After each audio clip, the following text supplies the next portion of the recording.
Laura Pons Olives es retira dels escenaris. L'actriu menorquina de 80 anys deixa enrere tota una vida dedicada a les arts escèniques amb l'estrena demà d'una obra que du el seu nom, Laura, escrita per Rafael Gallego i David Mataró. Serà al Teatre Principal de Palma, de Maó, vull dir, a Palma arribarà més tard.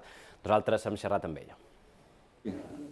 Era un bebè i ja me teníem per damunt l'escenari, els meus pares s'hi dedicaven, i jo de petita, quan sortia d'escola, el que feia era anar al teatre. I el teatre ha estat la seva segona casa i també la seva família. Ella és na Laura Pons, amb 8 dècades damunt l'escenari i amb coses que no canvien.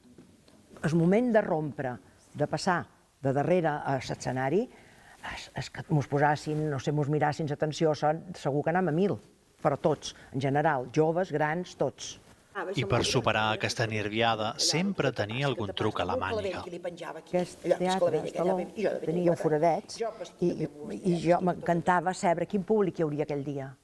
I allò me relaxava. Amb gairebé 80 anys, 8 dècades a l'escenari, la llista d'obres i papers és tan gran que costa triar. És que he fet papers molt guapos.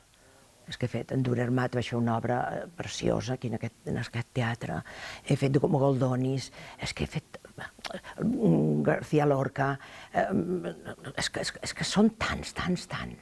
Ara s'acomiada dels escenaris amb una obra a mida titulada Laura. Té clar que és el moment de dir adéu, que les coses han canviat. El teatre d'ara tampoc no és el teatre que jo feia abans, no?